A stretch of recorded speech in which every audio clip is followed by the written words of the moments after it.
What's up everybody, Graphics in here again. In this video tutorial I'm gonna walk you through the process of making this plan using Adobe Photoshop. Before we get started, subscribe to the channel if you haven't already and follow us on Instagram. We have just hit 1,000 followers there and we're doing a giveaway, so make sure you stick to the end of the video to get to know more about that. This project is from a company called Arquitetos from Brazil. I'm gonna link them down below. I'm gonna put their Instagram as well as their website so you guys can check it out. You can start with a basic PDF exported from your CAD or BIM software. As you can see, we started with the road and then followed by the sidewalk. The goal here is to make kinda like a realistic plan with some artistic punches. Every time I'm applying a new texture to a plan like that, I like to use the inner shadow from blending options inside the layer. What that does is make sure that it blends in together with the other textures that we're gonna add later. Well, the best tip that I can give you for this type of illustration is to use the blending options. As you can see, I have imported the furniture from another file, and then using the blending options I could just punch in some drop shadows, and what that does is make sure that all of the furniture has the same effect. Another great tip that I can give you is make sure you're using the same layer for the same elements that you're adding to your entire plan.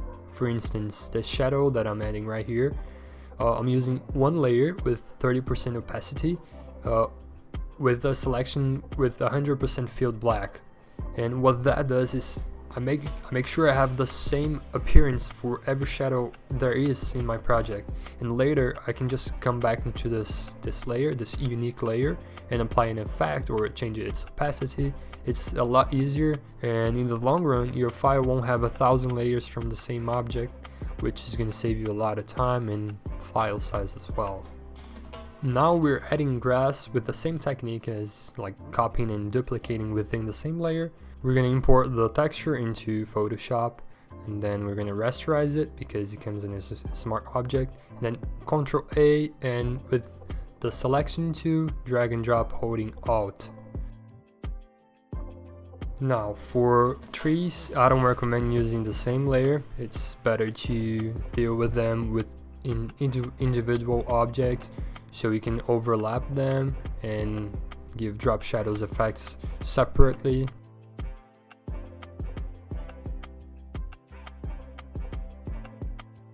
Well, most of the parts from this plan were actually pretty straightforward, pretty basic. Most of them were just following the real world elements, and like we're gonna do this rain road channel, and then later on we're gonna do the pedestrian strips and lane division. We're gonna add some cars. Just add as many elements as you can to make sure it really represents the world, the ambient that you're trying to achieve. You can do these elements using brushes or just plain polygonal selection tools. It really doesn't matter, it's up to you, what fits you best.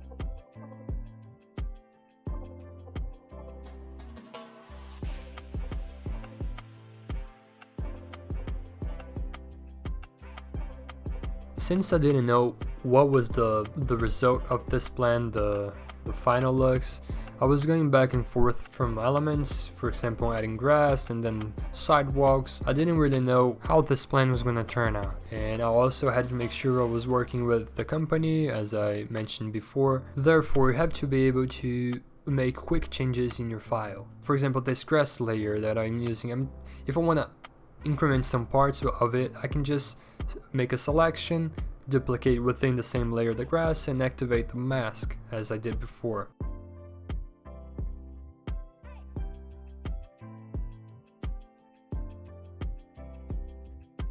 So I had to make sure the surroundings had the same graphic style as the rest of the plan. So this part's just me adding elements to achieve that. And as you can see, if I have to add shadows, I'm gonna use the same layer as I mentioned before. The grass will be the same thing with the mask. and the trees are gonna be separate elements, but make sure you have them in a group so you don't mess up your file. The shadow length here plays a very important role in the final look of the image, but you don't have to be so hard on yourself and like replicate everything. Just make sure it looks right, alright? Another very important tip that I can give you is every time you're adding some plain surface, some solid colors, or just like that inner shadow that I was adding, make sure you also add some noise to the surface. You can go to filter, add noise, or there are some effects that also give the opportunity to add noise as part of the effect, just like inner shadows does.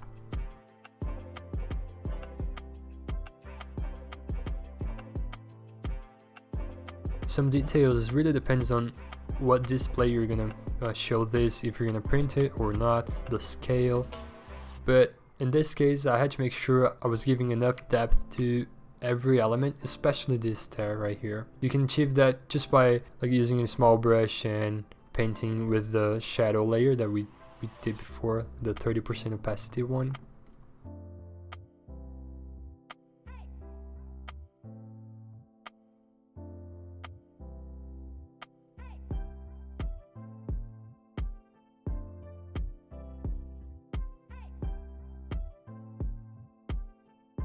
After I had finished this vegetation, I had sent the preview to the company, the architecture company that I mentioned, and they replied me back saying that it didn't look as artistic as the renders, the perspectives that I did to them. So don't mind at all about this vegetation. I'm gonna show you how I did the real one later on this video.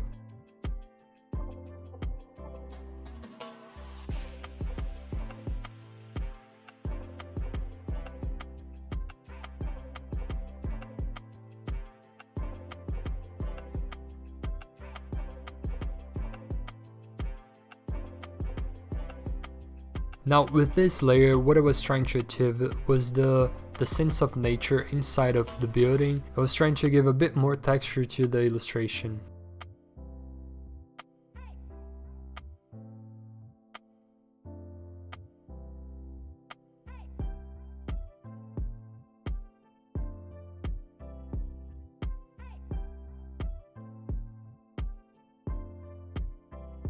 Now I'm gonna turn this plan into the more artistic one that I mentioned. I created a new layer with the layer mode into color, and with the mask you can section parts and then paint with this watercolor brush to achieve this effect.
Now this is the vegetation that I was talking about. I'm gonna put them in the proper scale. I'm gonna create a black mask over it, and using the same splatter brushes, not the watercolor ones, the splashes one, like this one, I'm gonna reveal it, and that's basically it. It's very simple and it gives this very artistic and nature effect to the plan. And the goal here was to make sure the the whole image, the whole illustration had the same look. So I'll be adding the same vegetation to the surrounding as well, over to the other side of the streets, as well as in the houses just next to the site.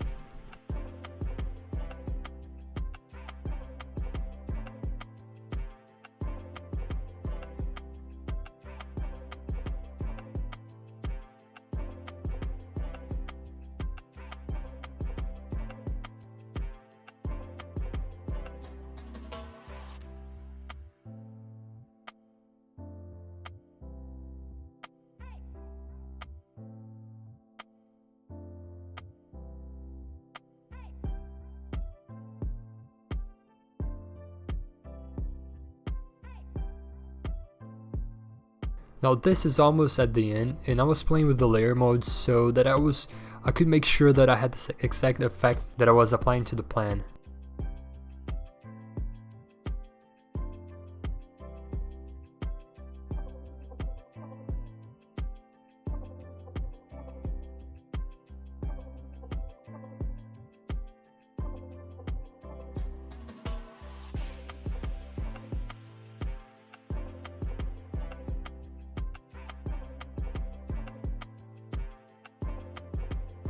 And now this is part of the everyday workflow from an illustrator or an architect. You have to try on new things, and then later you can decide whether it's good or not to the final result. And I saw that it didn't look as good as I thought it would.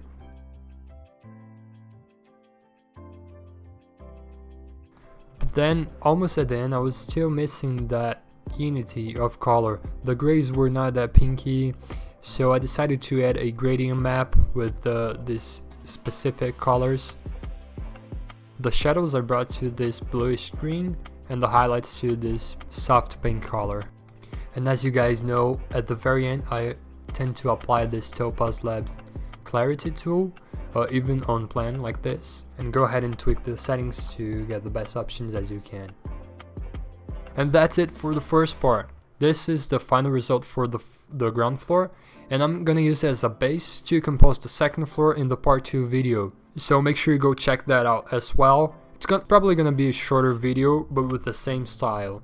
So just like I mentioned, there's gonna be a giveaway in our Instagram profile. So check the description of the post in our Instagram. Today is August 10th of 2018, and we're giving away a post-production of a render or a diagram. You're gonna give us the PDF, the blank PDF of your project. Then we're gonna do the magic and give back to you the PSD, the final product, as well as some tips, tricks, and in-depth comments about the whole process. Thanks a lot for watching. Subscribe to the channel if you haven't already, leave a like, and we'll see you next time. Bye!